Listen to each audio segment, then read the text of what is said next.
Ushobora gukoresha interinete y'ubuntu kuri simukadi ari yose mu Rwanda. Reka tudatinze duhite tureba uko wayikoresha. Icya mbere ukora ujya kuri Play Store ugashakamo porogaramu yitwa Hama VPN. Iyi ngiyi iyi ya mbere ifite aka icon k'umutuku ka orange nako, hanyuma ukayikandaho ugakanda install ugategereza ko ijyamo.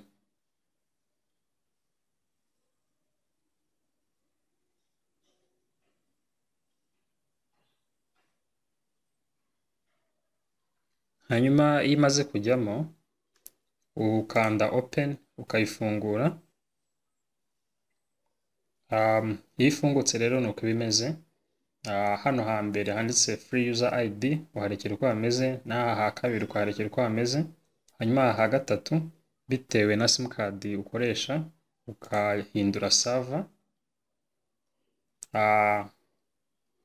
Kuri iyo ukoresha simukadi ya MTN uhitamo server 50, turebe 50.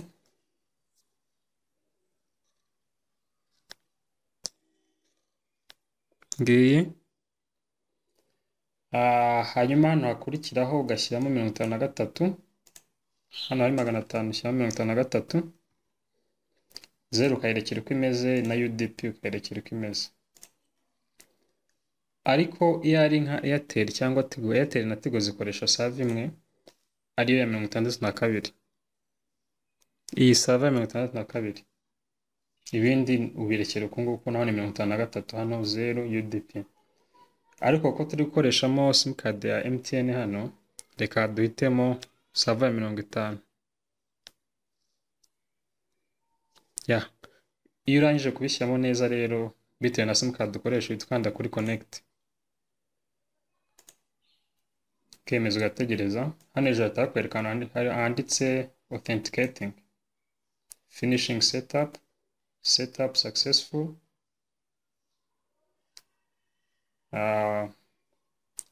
Yandikaho connected. Iyo igarutse hano uhita ubona ko iri connected. Hano hatangira kwibara imibare, ikakwereka amabundles uri gukoresha, data uri gukoresha. Ubu ngubu internet iba yagezemo iyo haje screen y'umukara. So iyo ushaka kuyikuraho ukanda disconnect, ariko gutya ubiri connected ushobora gusafinga, gukoresha internet y'ubuntu anytime. Kandi akarusho ni uko internet ushobora no kuyisharinga ku bandi bantu,